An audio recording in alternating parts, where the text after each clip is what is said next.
Good evening, everybody. I'm glad to see all of you here, even though there's a blizzard outside. I'm Howie Baum. I'm a member of the board of the Baltimore City Historical Society. I'd like to welcome you here to the second of 6 Baltimore History Evenings.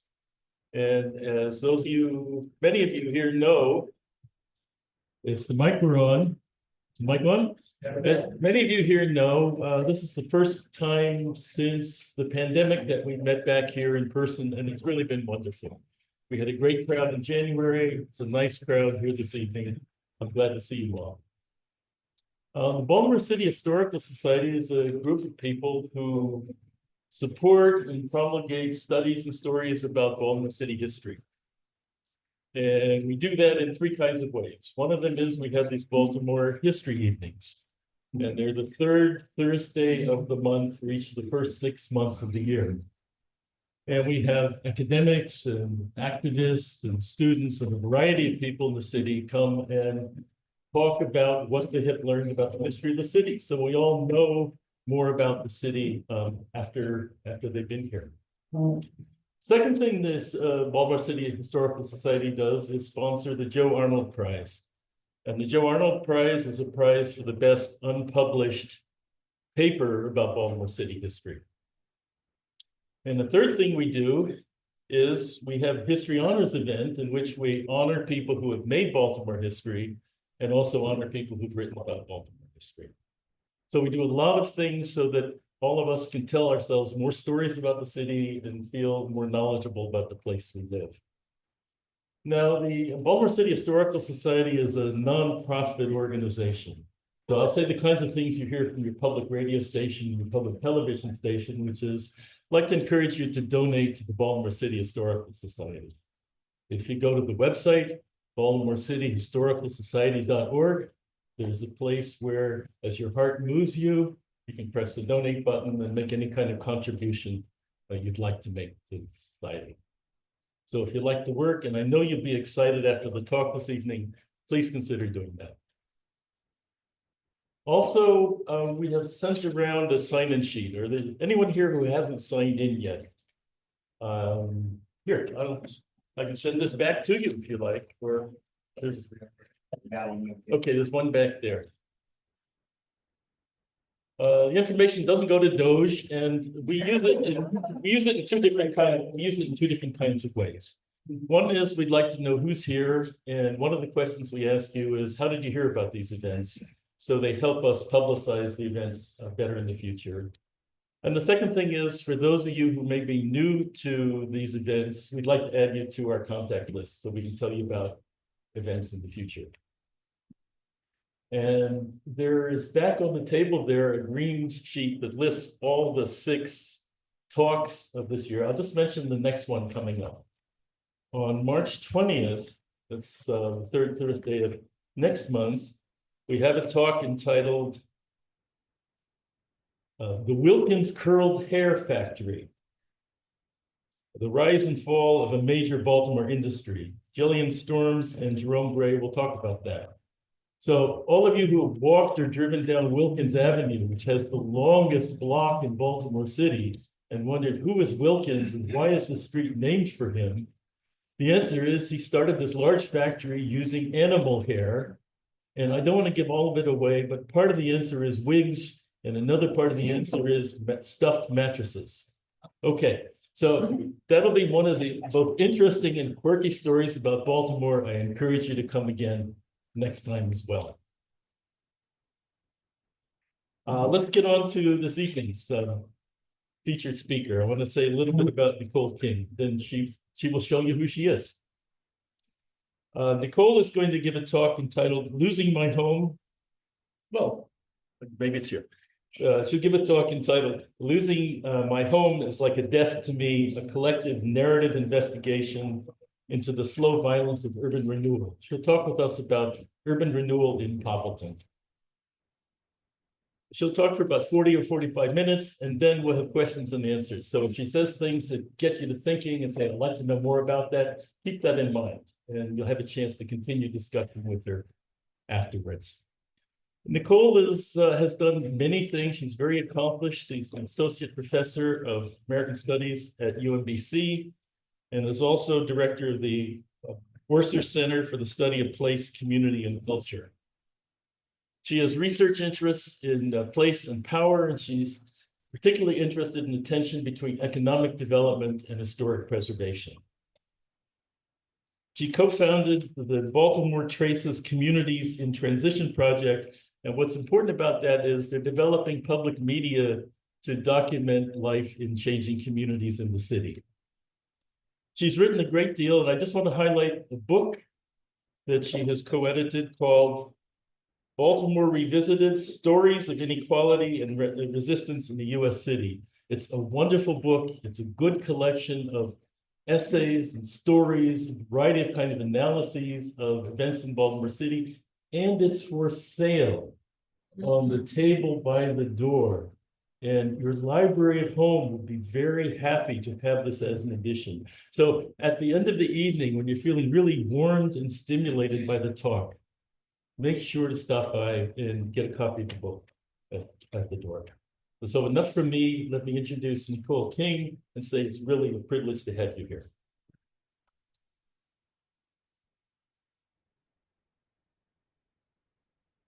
Howard, it's great to be here. Can y'all hear me all right? Yeah. Excellent. So I'm gonna set a timer because I can talk all night about Hamilton. And I took off the quote, though we'll see it, losing my home is like a death to me. Eminent domain law is violent. That's Sonia Edie's quote. Me and Sonia were supposed to do this talk together, which would have been really cool, but then we realized, oops, we scheduled it on the same night as the Poppleton Now Community Association meeting, which I was at earlier. They're using my Zoom for that. And it's at the Morning Star Baptist Church in Poppleton. And I also taught a class and like tested this out with my students. So we'll see how it goes. I want to first thank the Baltimore City Historical Society for bringing me here, all the volunteers that do great work.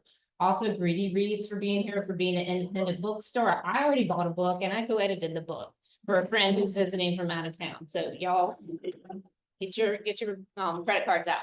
So I want to read a little bit, then I'm going to talk really fast, and I'm going to read a little bit, and then we're going to see a video, and then we're going to end. All right. I always like when I'm teaching a class, like tell everyone what we're going to do, and then we're going to do it. So it takes a lot of people working together to do meaningful work. And so I hope we are all continuing to show up and do good work, even in these difficult times. So before I delve into my talk, I want to say that we have a lot of work to do in our cities and our university campuses concerning social justice and building more equitable futures.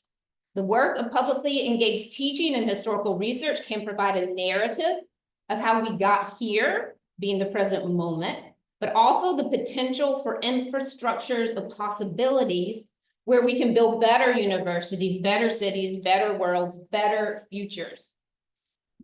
We need to stand up against the settler colonial displacement and erasure of people from the land here in Baltimore and across the globe. We stand on unceded lands of the Piscataway, the Lumbee, and many other indigenous people. From Baltimore to Palestine, the displacement of people from their homes for profit or political power is deeply wrong. A settler colonial vision of not seeing or hearing the people already on the land is not new in American culture. It didn't start with this administration. It is deeply embedded in our history and our society and ourselves. Public history and public humanities are so useful because they provide the possibility of a different vision, a collective one that sees and hears and values the human beings already on the land as the way to work together to build these better futures. So this is a collective undertaking and vision we must lean into now and always. All our endeavors are collective ones.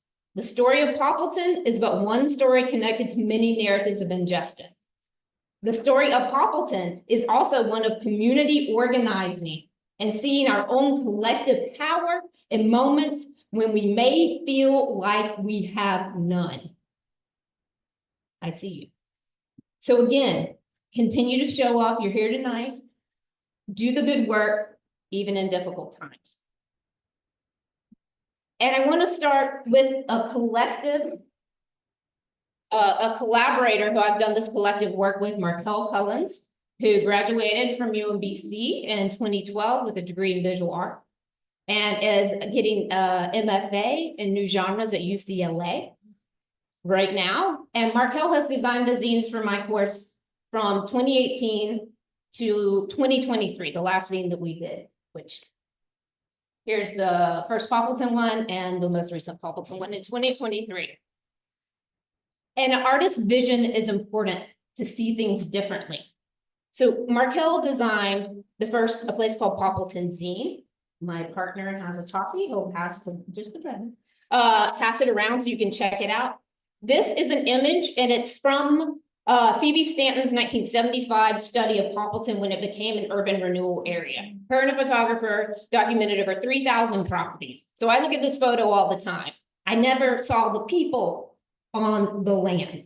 It was an artist working with someone else who had a different vision. And you see what Markel did in creating this font, having the buildings blend into one another and centering the people already on the land.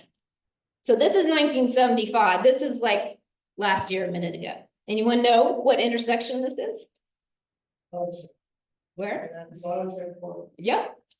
Yeah, Biotech Park at MLK Boulevard and Baltimore Street. Baltimore Street has been a racial dividing line in Southwest Baltimore. MLK Boulevard has cut Poppleton and parts of West Baltimore off from downtown. We'll hit some of those points as we move forward. So, as Howard said, I've worked on the Baltimore Traces Community and Transitions Project with many colleagues. Another artist here, known as Nether, who's a street artist, you may have seen his work, worked with us in 2021 when we were trying to preserve the Edie home from taking by eminent domain. And he projected these words of Sonia Edie on her home, and we all collectively painted them to make this issue public. The important thing about Baltimore Traces is we do cultural documentation projects, but we also are very focused on how people feel about changes in their neighborhood, not just documenting those changes. The key things are to show up, to listen, and to do no harm. I love using this photo because this is the first interview I did with Curtis Edie II, and he was interviewing his parents on their stoop in 2020, just months after the city had sent them a condemnation on the home that their family had owned since the 1990s and that they lived in for many years. And this was 2020, that's why I have a shotgun mic. I'm pointing it at them. I'm wearing a mask because it's early COVID time. But it also symbolizes the academic with the shotgun mic and the mask coming in to take stories and to scond off. And that is a part of the extraction of the work of the doing of harm. And most harm is not intentional. But how do you get beyond that? How do you do things the right way? You build relationships with people who are already there. This is the Poppleton Now board in my apartment when I was stepping down as acting volunteer secretary, thank God. And they're meeting right now. This is us in Sonia Edie's backyard, the after party after one of our parties. All the good parties happen after. Amplifying voices, working with people, but also studying up. Holding institutions accountable. This is a quote from a podcast we did in 2016 where I just send my students out into the city with recorders. And a resident in the west side of downtown said, I say within the next 10 to 20 years, University of Maryland and Johns Hopkins is taking over the entire city. University of Maryland is taking over West Baltimore and Johns Hopkins is taking over East Baltimore. And that's just how it is. They unstoppable. So, and I have the work of Devarian Baldwin, great urban historian who was in Baltimore. We had a thing at UB. So where is Poppleton? Well, I'm not gonna say who knows. I'll just show you guys. All right, so where are we? We're up here, Old Goucher at the top. So this is actually the Doors Open Baltimore spots in 2020. I gave a talk then. So Poppleton is down in Southwest Baltimore. Downtown, University of Maryland, Poppleton. All right, you can also kind of see the white L of investment here, where a lot of properties are preserved, and the black butterfly of disinvestment, where not as many spots are on the tour for folks to come look at our historic properties. So here's a map of the Poppleton Urban Renewal area. And here's a map from the Southwest Partnership, which serves the 7 neighborhoods. And you'll notice that Poppleton is kind of divided now from what's called Holland's Roundhouse. It all used to be Poppleton, and this is kind of Poppleton South and Poppleton North. So what is a neighborhood? What are the boundaries? Who decides? How do the boundaries change? These are the local historic districts, both city and national registry. I told you, Lauren, there's gonna be a lot of chap stuff in here. This is where Poppleton is. There's nothing there. Or there was nothing there. Oops. So what is Poppleton's story? And I'm gonna give you like the brief version, and then we're gonna get into the nitty-gritty. So in January 2004 was the groundbreaking for the UMB Biopark when it crossed MLK Boulevard into Poppleton. July 2004, City Council President Sheila Dixon put in a city ordinance amending the Poppleton Urban Renewal area to use the powers of eminent domain to clear 14 acres of land adjacent to the Biopark project. And the city put out an RFP, a request for proposals for the rights to develop a 14-acre parcel of vacant land in the Poppleton neighborhood. Except guess what, y'all? The land was not vacant. Over 150 homes were occupied by people, by families. In 2005, the city awarded the deal to an inexperienced Black-owned development company from New York City called La Cité. They had put an unsolicited bid in 2003 before the RFP even went out, and we came to find out from some good journalists doing some good public information requests that La Cité was actually ranked last by both the city's independent panel and the community. Oh, that come up. We'll get there. So from 2005 to 2021, the city of Baltimore used its powers of eminent domain to displace hundreds of working class Black people and demolish their homes to build primarily market rate luxury housing for Biopark workers who were supposed to flood the area. That influx did not happen, and neither did much of the development, which has held the neighborhood in a state of limbo for 20 years, and it kind of hangs out there right now. The long cycle of disinvestment, displacement, and demolition without any meaningful development in Poppleton is a form of redevelopment of slow violence, but one resisted by generations of residents who fought and are fighting to preserve their homes and community assets. So we're in the present, we're gonna go back. Southwest Baltimore, is named, Poppleton is named after Thomas Poppleton, a British guy who came here, laid out the alleys in the city streets, had an interesting life. There's the street Poppleton. I was teaching at the Lyon Brothers building, which is on Poppleton Street. And this part of the area really, that the city began to develop with the B&O Railroad and a bunch of industrial uses. But I'm a 20th century gal historian so we're gonna start in 1930s. All right, so that's the old stuff. So in 1930, because of the Federal Housing Act, slum clearance hit Baltimore, and Poppleton was Area H. You can see there were 3 areas that were cleared. 3 of them were Black, for Black tenants, and 2 for white. And so I love this, like, home of Poe found doomed in slum area. This is like the Baltimore Sun back in the 1930s. So they cleared about 300 houses, and they put up 298 units of housing. That's the first public housing complex in Baltimore City. Interestingly enough, right now, people are being displaced from Poe homes, and the buildings are being cinder blocked up because they're going to tear them down. And guess what? They're expanding. The Poe Museum is expanding. There was a presentation to UDEP this morning at 9:30. All right, so see, for me, I can't go to the past without putting it in the present as well. So I want us to hear voices from people of the 1930s. So shoemaker, Sam Gordon, they are preserving Edgar Allan Poe's house at 203 Amity Street. Why won't they let me stay too? This is 1938. Miss Pauline Matthews, 209 North Poppleton Street, a mother to 6 children. Quote, her house is spotlessly neat, and she has fresh flowers on the mantle in her living room. She has a fine gas stove, large, new, and shiny. Residents worry about increased rents in the replacement housing and ask questions such as, would they have to take apartments even though they prefer the privacy of a house? These are the same questions people are asking 100 years later. A March 1939 article reported tears and threats to fight in the courts for their homes. Around 30 of the 300 residents protested their displacement because of emotional connections to where they were born and raised, as well as a conviction that they are losing their homes and are for sale at unfairly low prices.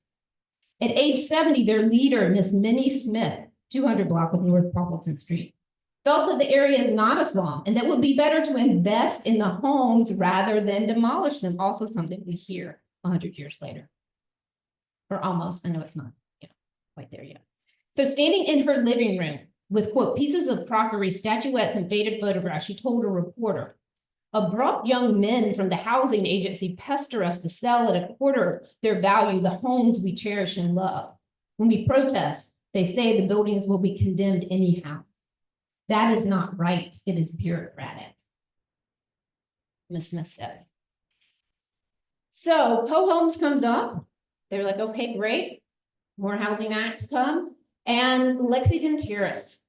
So this time it's about 300 units of housing, and they built 677 units, 4 11-story towers, 1 14-story tower. This is the public housing high-rise era in the US, and there's a few low-rises you see here.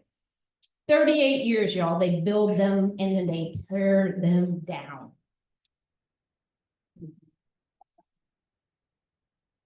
We don't have time to watch the whole thing. They included. All right, so you can see, so Lexington Terrace, Homes, Lexington Terrace are over here in this corner. And this is the Greater Model Park. And this was the Greater Model kind of anti-poverty LBJ program that came in and demolished more homes in Poppleton for the people of Poppleton. And Phoebe Stanton in her 1975 study, those homes were still there. And she was like, it's very unwise to tear down these homes. It will rip a hole in the fabric of Poppleton. And it did. And it still does today. Though there's always good news, because the rec center that Phoebe Stanton hated as an architectural historian, I love it. It was born in 76. Me too. We're almost 50. We're about to be historic. It's about to reopen because of residents organizing to reopen the rec center. See, it's not all gray. It looks like that now. Right, Dave? Woo-hoo. Yay, Southwest Partnership. All right, so back to 1975, the highway to nowhere, all the highway wars are going on. 1975, the highway to nowhere is about to start. The housing commissioner was Embry at the time, gave Phoebe Stanton some money at $14,000, which I think in 1975 was a lot of money, to work with her Johns Hopkins students to document all these properties. She really did a lot of it herself. But this moment when the highway to nowhere is being opened, when MLK Boulevard is just embarking upon being built after debates about who's going to say what neighborhood and who's fighting hard enough, we see the devastation to neighborhoods like Poppleton. One of my students was like, I read this whole dissertation. It was like 300 pages about the highway to nowhere, and they mentioned Poppleton once. This is how the historical record treats Poppleton, and why I'm writing stuff that's all these public zines, but also actual journal articles, so this becomes a part of our narrative. We know EBDI, East Baltimore. We need to know about what's happened to Poppleton. So essentially, Poppleton is cut off from many angles. And I was reteaching Phoebe Stanton's study because working on a preservation study in my class this semester, preserving places, making spaces in Baltimore. And I always quote, I've quoted at numerous hearings at CHAP, Phoebe Stanton's words that the needs of Poppleton should take precedence over all other considerations. Provisions for these human requirements and sensible treatment of the historic and architectural character of the area need not conflict. And she talks about preserving certain areas. But then I noticed this time, because you look at documents again and again and you see new things, because that vision thing, you don't see it. You need to really work to see and hear. And I was like, oh, but Stanton's like, this should be the historic district. And what's left out? And she has the demographics, they're in the study, the Black neighborhoods here. And through the study, she talked about the historic fiber and the beauty of these homes. And the people, right? These are, oh my God, Howard, I'm blanking on Potter, I think was the photographer, and a planner who worked with Stanton. And there's Air Roberts. These all have people, that's a kid on a bike. And these are the buildings that were torn down around that era. In the 1980s, just down from Model Park, more homes were torn down in Poppleton to build brick row homes as part of the shift. And if you look at Keonga Yamada Taylor's Race for Profit book, where affordable housing was trying to get people out of being tenants into being homeowners. And they had some programs that were successful and some not so successful. And this was, what's this one called? I'm blanking on the name.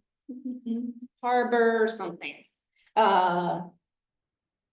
So this gets us the 80s. I still need to do more research. The 80s are kind of a blur.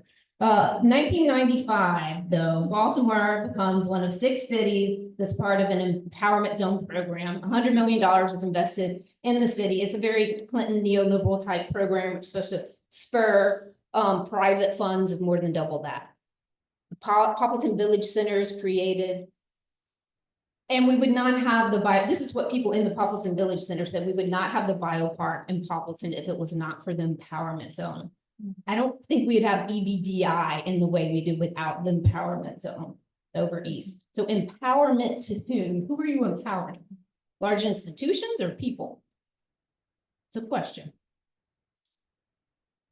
So again, we're back to 2004. We're back to La Cité getting access to that vacant land. I love looking through old city records. This is from the city council hearing. You get the number of people, you get all the people fighting for their homes. And what did I find? This petition written by Sonia Edie. They're coming back around, asking to save her block of homes. It's signed, I took the names off, by all of her neighbors. The end of it gets me. This little graphic gets me. So if we could preserve this piece of West Baltimore's history, we would be ever so grateful to you. Thank you in advance for your cooperation. So polite. To Sheila Dixon and the city council folks. And it's like, oh, we invited them to this meeting. We'll consider whether to remove from acquisition list after consulting with the developer. Who will we empowering, really? Here we go. Here is empowerment zone. I've been trying to track when they first mentioned demolishing the homes that in the 14 acres in Poppleton, where I've been working with people. This is Diane Bell McCoy now, who I just met tonight at Poppleton meeting, who headed the empowerment zone. And you see this quote, she's talking with Sheila Dixon, and Dixon is like, there's not enough investment in West Baltimore. And she's like, oh, well, it's landlocked. It's the dilemma on the west side. No, little to no available land for business development. The community, Dixon says, is considering demolition as an option to create available space for development. What community was, we're like, yeah, let's demolish our homes because we want more development. So, and this is Sheila Dixon from, how did La Cité get that deal? Well, one of their partners was Susan Taylor, who owned Essence Magazine. Look at who's in Essence Magazine. That's Sheila Dixon. You know who hosted her kind of election party? Susan Taylor, who's a developer with La Cité. This is, you go to Center West website and watch this hilarious video. It has all these people hanging out with the developer, Dan Bythewood. And this is Sheila Dixon while she's running for mayor, which we know she did not win. So back to Poppleton, just to reconfigure. This is where we are. Highway to nowhere, MLK Boulevard. Faux homes, towns at the terraces. I forgot to mention Hope 6.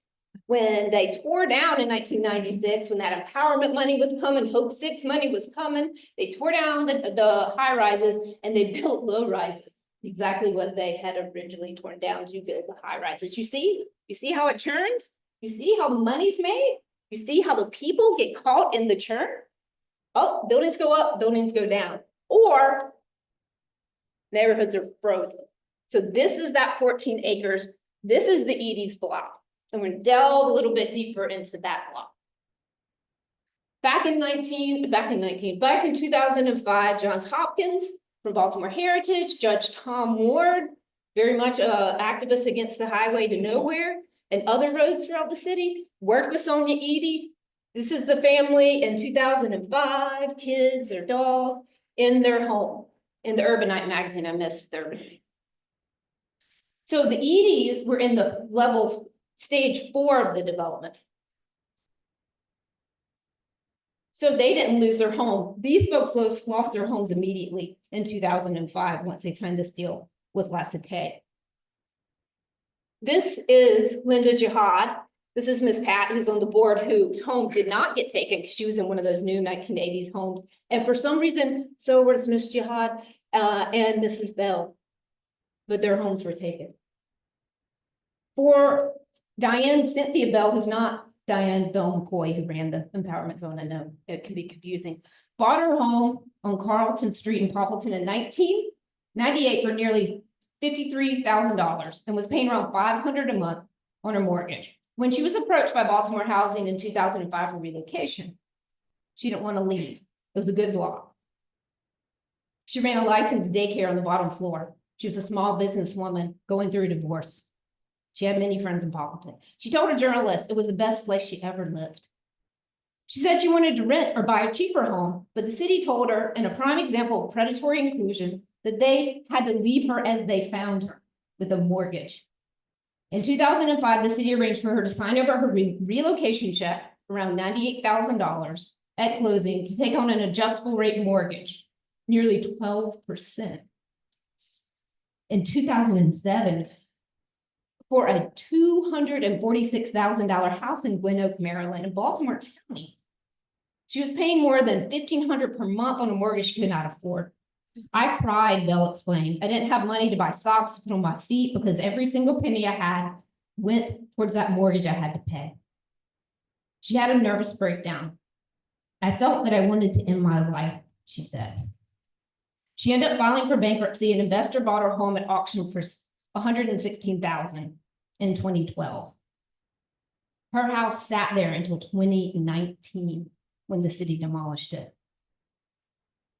Today, Belle lives in low-income senior high-rise apartment building about a mile north of Poppleton on Pennsylvania Avenue.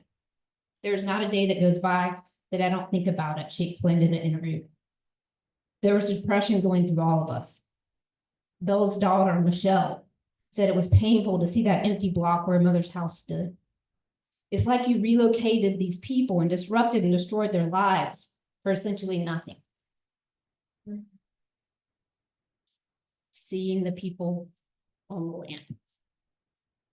So when they displaced all these people in 2005 to 2007, they gave them relocation funds. They followed the law, but nothing happened. Nothing happened. And the city tried to get out of the deal. In 2012, the developer sued and won. Reversal on the city's part. In 2015, right around the uprising surrounding the murder of Freddie Gray, the city gave the developer a $58 million TIF, tax increment funding bonds that are sold for infrastructure, a subsidy really. In 2018, Center West opened. That's 262 units of housing in 13 years. The building couldn't get occupancy permits because it had water damage before it even opened. And in 2020, the city restarted eminent domain. There's that notice to Sonia Edie.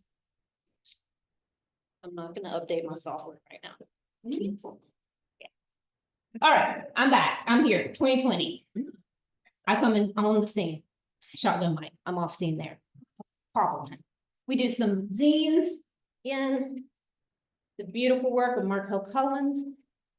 We do brochures. We're getting the word out. We're doing our history stuff. I'm teaching a class that's totally online in spring of 2021. These 4 homes, which are right next to the Edie house, were demolished. And it changed me sitting inside the Edie living room while these houses were coming up. I've seen this, I've studied this, but when you're right there, it's different. It's personal. So we ended that class, and that summer we organized. We formed Organized Poppleton. I think we got some folks in the back who were essential. Lorraine, who's doing the good work. We organized, didn't we, Lorraine? Woo, that was an exhausting summer. It was a hot summer, and we had a Save Our Block rally. Now I'm gonna pause for a moment, because you probably heard enough from me, and we're gonna hear from Sonia Edie.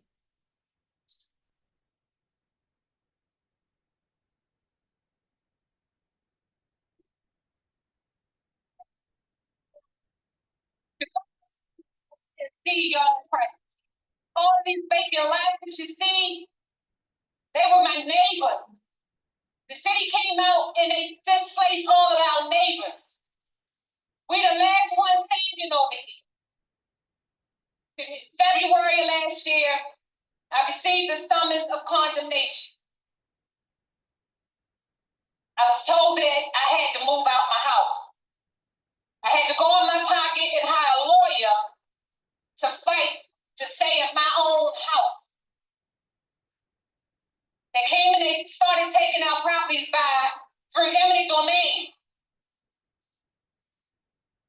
Eminent domain that's supposed to be something that a private person owns your property, your land, a private take for public use.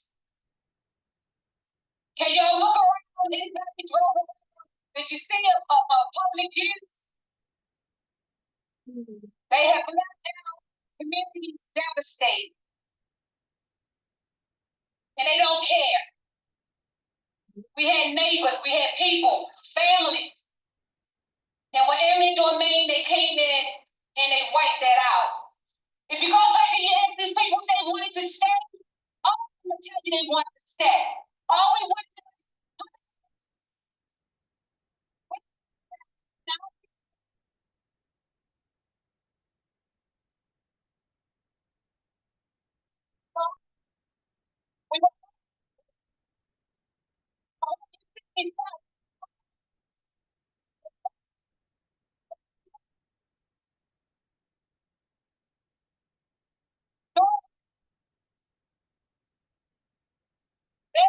this neighborhood the way it was. When you close our rec center, which had been closed for over 20 years, why did you go and fight to get the keys to open up a rec center? When you tired of seeing our youth with nothing to do but watch their loved ones killed in front of them. The playground equipment that's standing here, this was playground equipment that my neighbors went to a church, packed that playground up and put it here. So why is it that we have to take a loss? Why do our homes, our buildings have to take a loss? You're not doing that in Federal Hill. You're not doing that in Kent. You're not doing that in Reservoir Hill. You're preserving and you're protecting the architectural character of those houses in those neighborhoods. How come Poppleton don't deserve that? How come Park Heights don't deserve that? How come Holmes don't deserve that? How come Mount Clair don't deserve that? My family, the people straight, they are 60 plus in age. Where are they gonna go?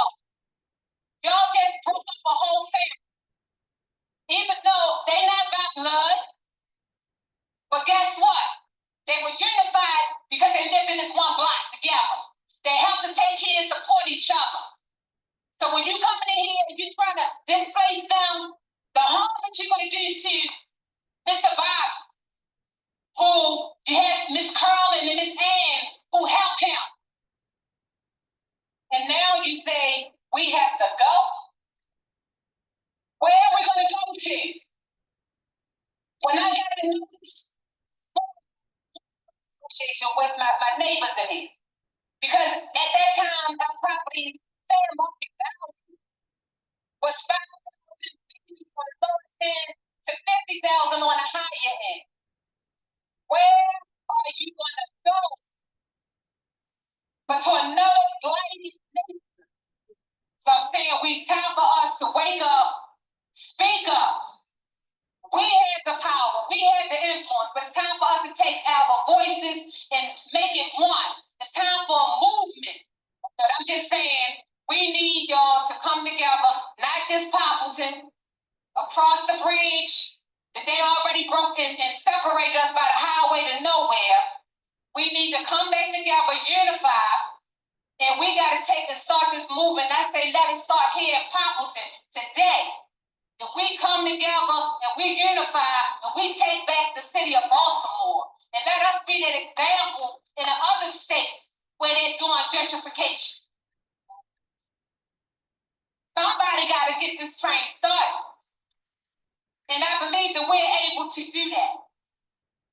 So, yeah, don't tell y'all what something.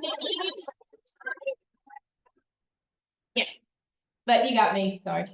We're back to document now. But that's why you need a collective narrative investigation. Everybody does their part. Everyone plays a role. We can't do it without one another. So this is, just remember all those numbers of housing, Lexington Terrace, the high rises, 667. This is a low-income housing tax credit form that was put in 2019 by La Cité for 2,853 units of housing on 14 acres. Lexington Terrace, that was 17 acres. Do y'all know what kind of density that looks like? That does not look like Southwest Baltimore. Looks like Harbor East. It looks like New York City. It looks like a fantasy, a delusion, because it's never gonna happen and it's still, people are still waiting.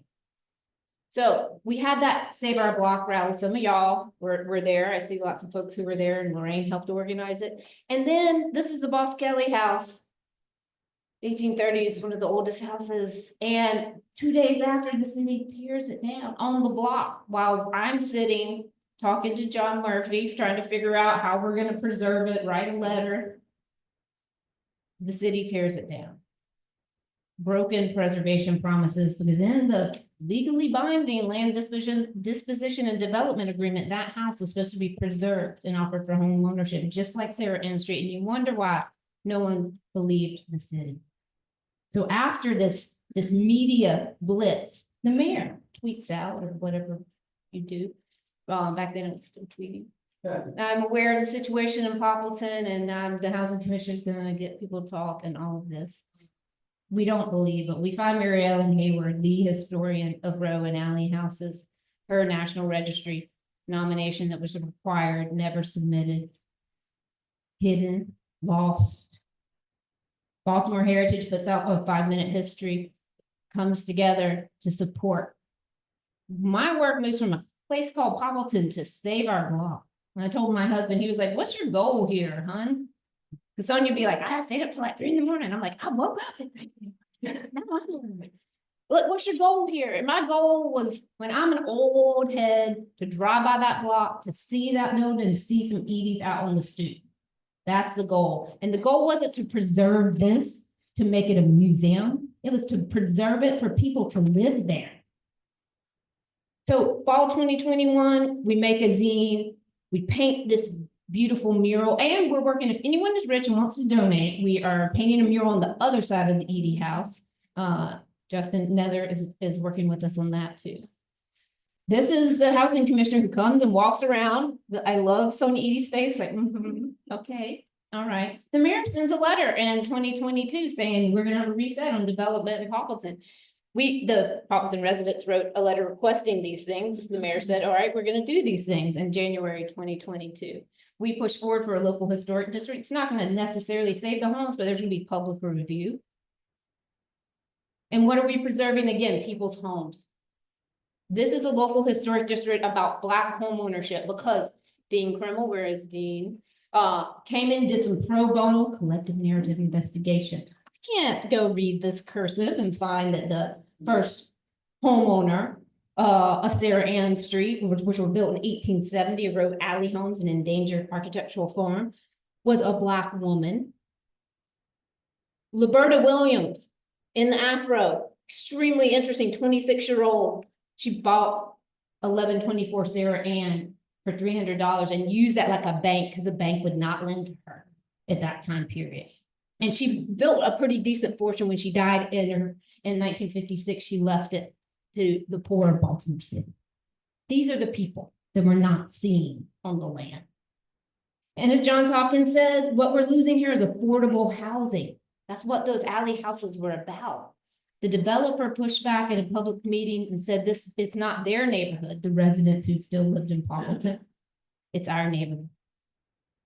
Again, John Murphy, the great eminent domain lawyer, was like, take these films, go to the Charles Theater, talk to his friend. We had a film festival.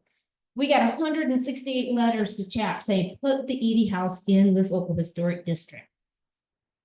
That was in April. We were supposed to move forward. The mayor didn't letter. May, June, July.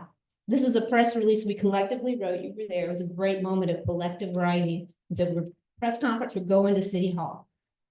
And then the city says, no, no, no. The housing commissioner came to Sonia Edie's house and said, no, no, no, we're having a press conference on Monday outside your house. And she's like, okay, bring it. And they did. They gave her house back.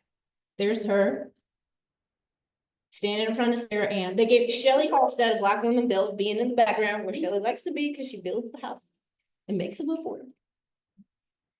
And Shelley is now developing those houses. They're going to be open. That's why we're doing the mural. We're going to do a bunch of plannings. But it's not enough, y'all. It wasn't enough. It was an appeasement. So residents filed a complaint with HUD saying that this whole deal violated the Fair Housing Act. HUD, oh, who knows? But it brought people out. It brought people out. We met Damon Barnes, and I'm almost finished. What I'm saying is, these are the homes, and these are the people that lived in them. I know these people. I saw Angela Banks at the meeting tonight before I came here. Damon's father, Harsha McFadden, her 10-year-old daughter. These are the houses. Those trash cans are out in front of them because people lived in them. And those houses are still standing right now. And we're trying to get the city to save them. That's hard because I got like 1 minute. The city terminated the agreement finally this summer, but it's still in legal limbo. It's still, y'all, still waiting. Judge ordered an investor to take control of the Poppleton project because this Arcturus in Boston loaned $13 million. The developer is not cooperating, but they've won in court. I mean, this was last week. This came out Monday. This is how a New York developer made millions off its struggling West Baltimore project. Go to the Baltimore Banner, Jack Bologna's stories, read those. So Poppleton residents don't trust that this is going to happen. So Poppleton residents sue the developer and the city. And this is Miss Yvonne Gum with her husband in her home on Fayette Street that's been in her family for nearly 100 years, holding a picture of them when they were Morgan State students. These are the people we're not seeing on the plan. This is why we need collective work together with one another. We need artists, we need lawyers, we need organizers, we need to come together, as Ms. Edie said, and make a movement because we do have the power. And in a moment like this, I know it doesn't feel like it, y'all, but let's just keep going. Onward. Thanks.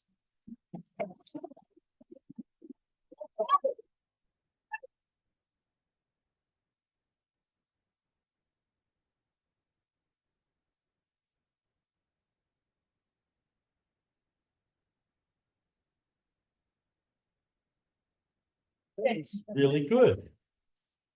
Anyone have a question you'd like to ask Nicole to continue talking about? Oh, say how Poppleton got its name. Did a little bit. I glossed over it. But Thomas Poppleton? Yeah, I did. I just saw that. Thomas Poppleton was the year-long farm in Baltimore.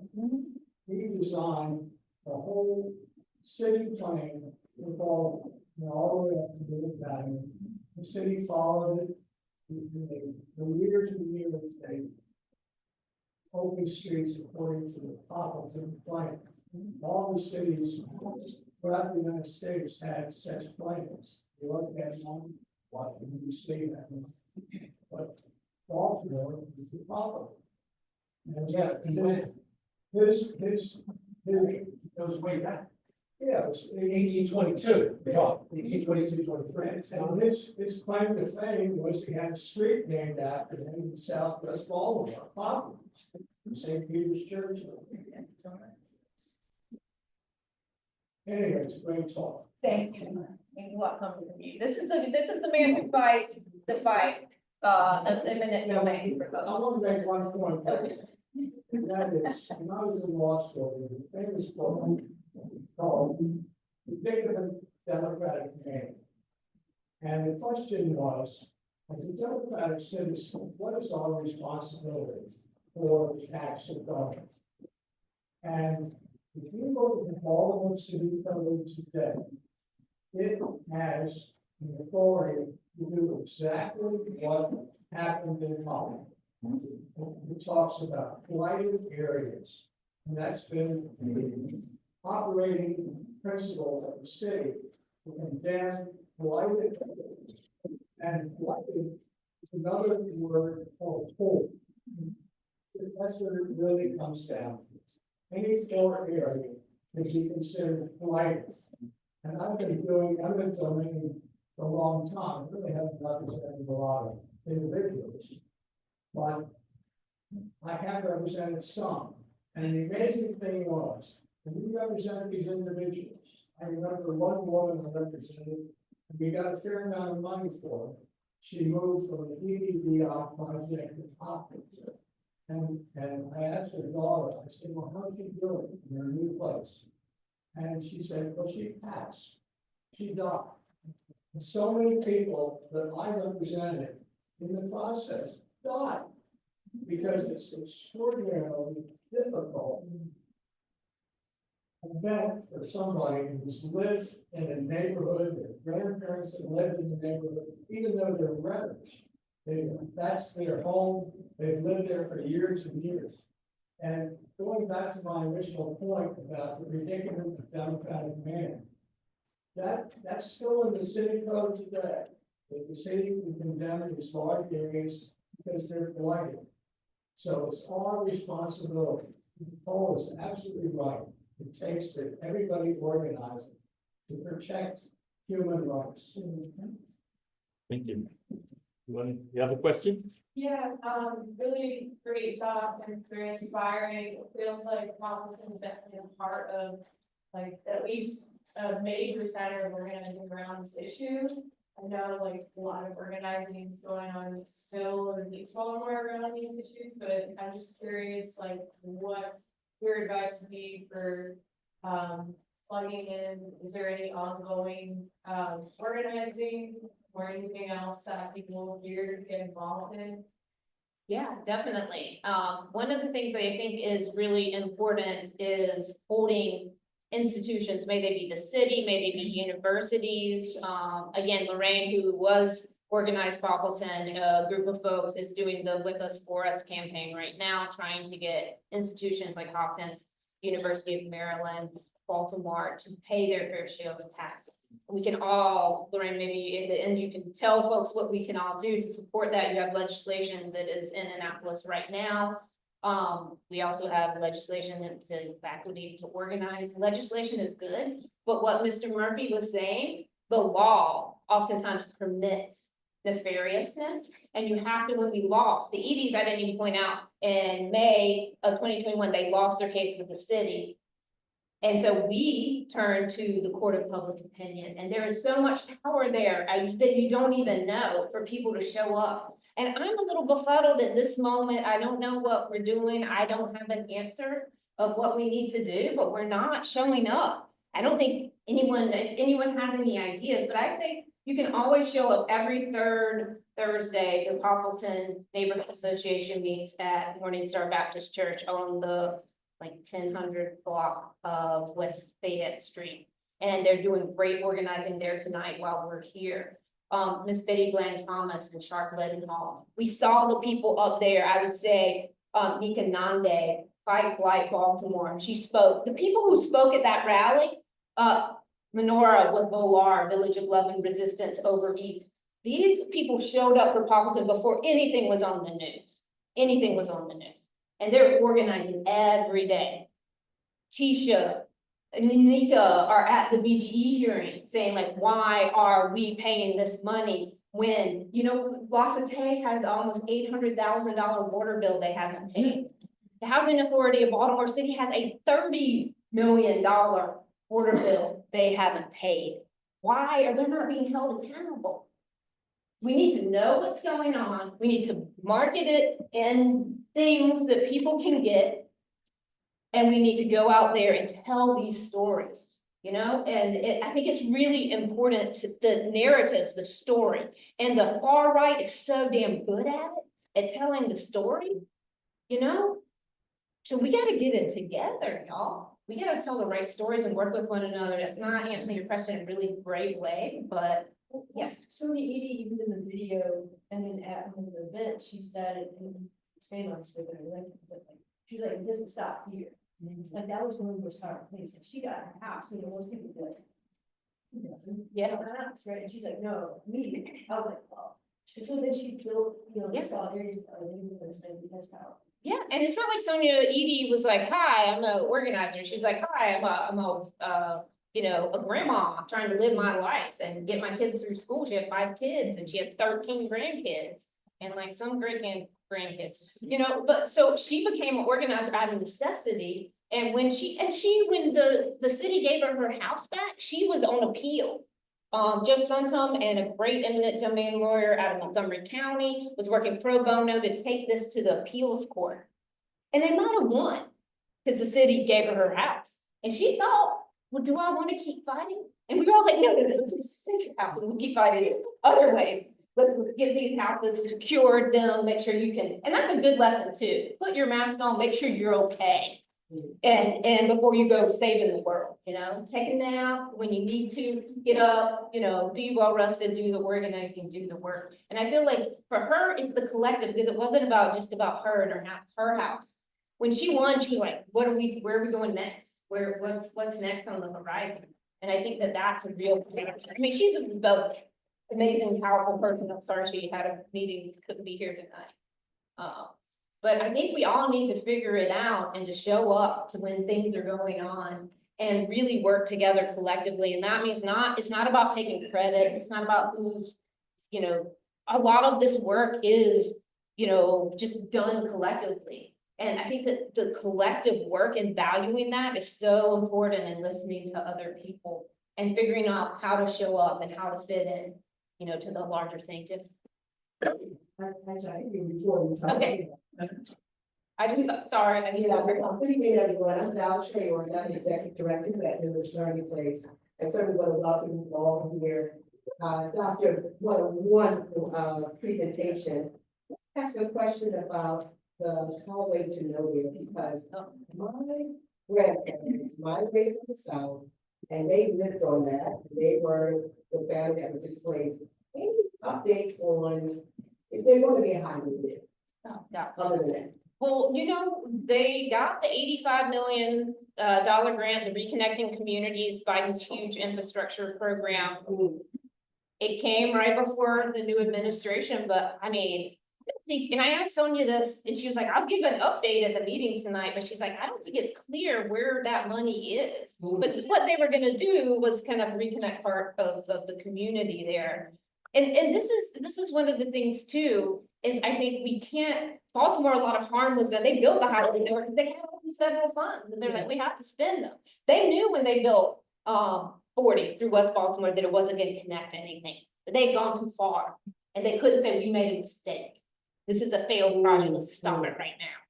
That's ego to a certain degree. So I don't know exactly, maybe some city folk might know more what's going on with Highway to Nowhere, but I think it's, in this moment, I feel like I have no answers to any questions about what is going on. Yeah, but there is a group, Sonia Edie's a part of it, she was reporting back, there's a group of residents, like yourself, that are growing, that are showing up at these meetings to be like, if you're getting $85 million and you already got some $1 million to plan, we need to be at the table. Not only at the table, but having some real voice. Not this performative stuff. So many meetings we would see Lorraine, they would come and they'd be like, here, we're gonna build this. It's a done deal. Like, here, draw on this map. Tell us what you want to see. We already got our plan back over here. And I mean, people were like, we're sick of drawing maps. I've been in one older gentleman was like, I've drawn so many maps in this damn church. Where did it go? What? The city needs to tell me where are they?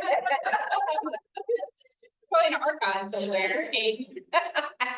Yeah, oh, yeah. I want to understand a little bit about, like, what is it with Baltimore? And, you know, whether it's unique to Baltimore. I mean, you're like, talking great and you're inspirational and courageous. But, you know, it reminded me, it's sort of depressing to me. I mean, it reminded me of a very small story, but one that I was involved in like 20 something years ago when I lived in Woodbury, and Loyola College went to the stadium and spotted it, and they won. I remember doing a tour of forced that every single thing. And, now I drive by again, another small thing, the former Henley Creamery, which is, some idiot developer said it's gonna build luxury houses in this space that was never gonna have luxury houses. And it just stood empty they demolished it and it stood empty for years, and they finally demolished the whole thing. And it was delusional, this project, but then there's the really big cases, right? The super block, which is the nightly. That's my other chapter. Yeah, and Yeah. this is a really big story, and it ends with nothing. I mean, to me, the most poignant line here is our lives were destroyed for nothing. I mean, it would be better if it was destroyed for something, but it was destroyed for nothing. It makes it all the more agonizing. Yeah. And this is, in my mind, unquestionably the future of Inner Harbor. It's gonna be the same exact story. It's a steal public land, and they're gonna, some developers are gonna walk away from a failed project with a lot of money. Anyway, the question is, why does Baltimore keep doing this? And there's a simple answer to that I understand, but maybe it has to do with the law. Maybe it's complicated, I imagine, but the laws, the developers, and I mean, how common a story is this across the country? Like, is every city exactly like this? I think not, but like, why, presumably it happens elsewhere, but maybe not to this severity. What the hell is it about Baltimore? They just keep doing the same failed thing over and over again, and nothing ever changes. If I could just interject with this question, I think there's a question of whether there's something peculiarly about Baltimore in this story, or whether it's a common story across the land. So I don't know if you have thoughts about that. Yeah, because when I'm trying to write a book on this, the editors are like, you get all into the weeds about Baltimore, but why does this matter to someone else? And it's because it is happening all across the nation, the globe. It's definitely happening all over, but it is distinct in every place. So Baltimore is very, like I've lived here for what, like 15 years, and I'm like new here. So it's really about connections, this kind of thing. And John Hawkins said to me at one time, and he'd been working on this with Sonia back in 2004 to 2005. He's like, in Baltimore, everything's impossible until it's not. And that stays with me because it's like you still organize. Everyone said there's no way we're gonna save these houses. Don't know how many people. Like, okay, Nicole, keep doing this, keep going. I think you said this, John. Like, go get them, kid. Like, but you have to keep going when you think you're gonna fail. And what I'm looking at is failed development, the super block, Center West, because I think we can learn from that. And if you look under it, you find organizing, you find the voices of the Korean American shop owners, some of them that John represented. And I learned a lot. I studied the super block, and I used some of those same methods in the super block as a failure here. And we succeeded a little bit.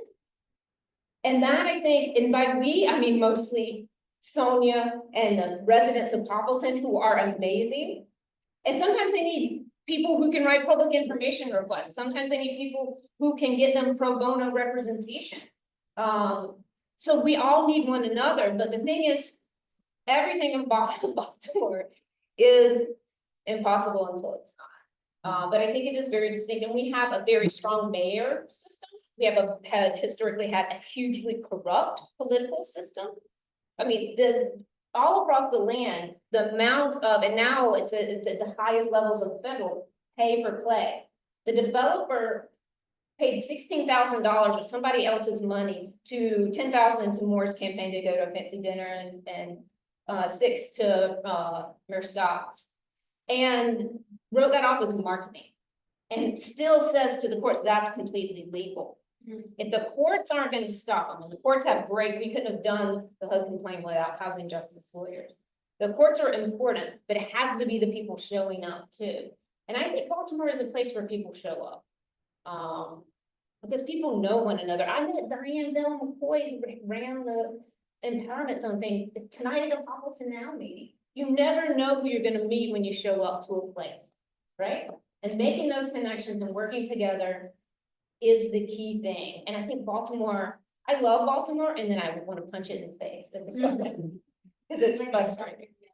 Question? To become successful, stories in Baltimore too. The Oliver North neighborhood got together and worked on it for 10 or 15 years. Really turned it around. Yeah. It was the neighbors, it was people working together, like you said. It's always the people. And yeah, so it can be done, and like the build organization. Along with, research development, they're working to, on the Johnson Square and also vacant housing issue. Yeah. You know, that's like 50 or 60 organizations working together, lobbying the mayor. So it's not all doom and gloom.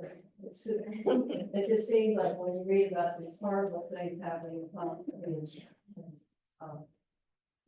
know, the downtown West Baltimore failures, you have to think it's corruption, probably. At some level, I don't know enough to say more than that.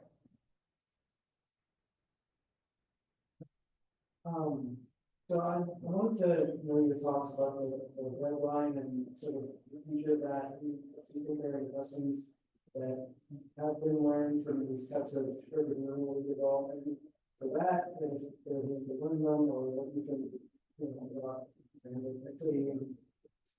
It is such, but if I can finish this book and this project on development, transit is my jam. I haven't had a car in the 15 years I lived in Baltimore.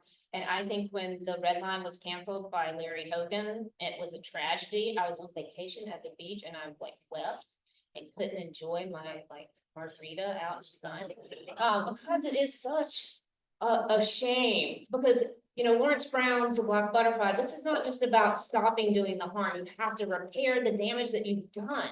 And having transit connect East and West Baltimore would really make huge interventions there. And while I'm all about community power, we also need to not be NIMBYs, not be like, I need my parking space. I need this for my community and not yours. Baltimore, back to your question, I think Baltimore is a city of neighborhoods, and we will eat one another alive sometimes, neighborhood fighting another neighborhood. So I think transit is one of the things that really connects us and brings us together. And, you know, ride the damn bus, get on transit. There's so many of my white people who are scared of the city bus. I promise you, no one will hurt you. It is fine. The circulator is no different than the bus. I ride them both. And y'all need to get on public transit. The more you use it, the more buses going to be there for people going to work. We're all going to benefit. Dave has something to say. A lot of the work for Southwest, I haven't really thought about it since you kind of spoke on it. And it's like that disconnect from downtown and the rest of Baltimore. It's like here, it's really, I mean, there's boundary lines, but it's really hard to say where Old Cal Street begins and Charles Village starts, etc. But Southwest is like that highway to nowhere, MLK, kind of like the tracks in Mount Clair, it really kind of create like some boundaries. And I realized a lot of our work in Southwest is kind of like to reconnect those seven neighborhoods to like the rest of Baltimore. And this is probably the first, by the way, my name's Dave Pope, I'm the communications manager at Southwest Partnership. And this is like the first not in Southwest or West Baltimore kind of like thing that I've been to in Popleton, and it's like all new faces and all. Well, usually it's like, oh, some see, it's like I don't know. So it's so many of us from such similar work, but so disconnected. You mentioned Baltimore as a city of neighborhoods. Could you kind of speak on how we can kind of get more interconnected? Take the bus. Number one, support public transit. My car got smashed right when we moved to the city, and it forced me to take the bus. And like getting out of your comfort, I say this to students all the time, getting out of your comfort zone, going places you don't normally go. Like my students come into Southwest Baltimore and they're in the Lyon Brothers building and they're like so scared. And then we walk around and meet people and everyone's like, oh, they have wow, horses and pigs and goats, oh my. And then it's familiar because you went to a new place and you talked to a new person who wasn't just like you. I mean, I'm an academic, we're so like, you know, very insular. What is the beauty of this city is that you can walk one neighborhood over and it's a different world, right? And you can connect with people. So the neighborhood part has its negatives, but it also has its positives. And folks like Dave doing the good work, trying to bring people together, coming all the way out here, I appreciate you. We need to show up in places we haven't been. So pick a place you haven't been, go to some rando event like this one in that place next week, and I'll see you there. That's the place to start. In the end there? Yeah, you, Josh.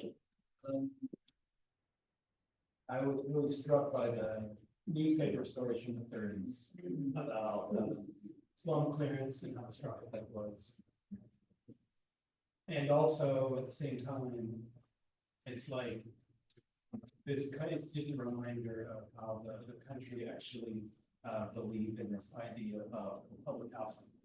You know, which was a good idea. You know, coming from socialism and social democracy, that means something. The society should try to provide some housing for people who are struggling to have housing.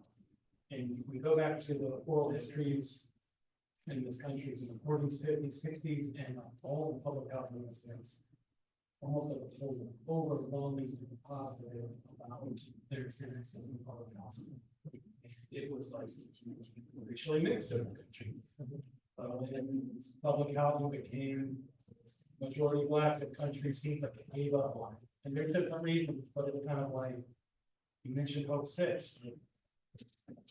We blew up housing projects and celebrated it on TV in the late 90s, and basically public housing never recovered. It's not even, it doesn't even come up with ideal state in this country, even though we're having similar housing shortages over the recent 40s here. But the question is, like, is public housing forever dead as an idea in our country? It's not dead in the rest of the world, but it doesn't even come up as an idea. Well, and we've privatized our public housing. Graziano did it. We are moving forward with that. Perkins Homes is the future of, co-homes, and that's not horrible. I believe totally in public housing. It's like public transit. Housing is a human right. We should all have access to housing. We can't make it affordable. We're gonna have to break up with capitalism, and I don't know how to do that. Because what happens, you know, like David Simon's Not the Wire, not the Renewal, Show Me a Hero is really about public housing in Yonkers and how it was this beautiful thing. And Rhonda Williams' book, The Politics of Public Housing, which is oral history of Black women organizing in public housing. Everyone was like, it's horrible, it's just rough. It was beautiful. It was made horrible by disinvestment and bad policies. And because politicians change and then they totally shift, like, whoa, it's not your project, that's it, not this project. And they keep shifting money around like video games. And they treat human beings who live in houses like they're video games and they're not human beings. So I think seeing the humanity of people in public housing is first and foremost. Because what oftentimes we did, we warehouse poor people in places where we wouldn't have to. Right? So that lack of connection to your neighbors, to realize when I lived in Mount Vernon, Seton Hill, I liked that neighborhood because you had young professionals of wealth, you had subsidizing public housing, you have all these people living next to one another, and it works, right? It works. Lexington Market works. The new redevelopment, I don't totally hate it. Mad at me because I still go and eat all my stuff and the same people are there. It doesn't look cool, it doesn't have the feel. Give it 10, 20 years. You're not. But those are the types of places that we need to, and that's a transit hub. See, it's all connected. Again, that kind of connecting. If you connect transit to affordable housing, which is what the red line is trying to do, tried to do it before, that's good planning. But we need planners who have a large vision, rather than people that are constantly replaced when a new administration comes in. I don't know how to look at science, and I know we're getting near times I have to stop talking and go to the single meter. Anyone? Well, can I just run a question? This is kind of self-serving. Yeah. I did a lot of research in Arian and some EDs and other houses. I did it because I was wondering, hoping it could happen. Do you think, although we always say to each other, the people who read this give a goddamn.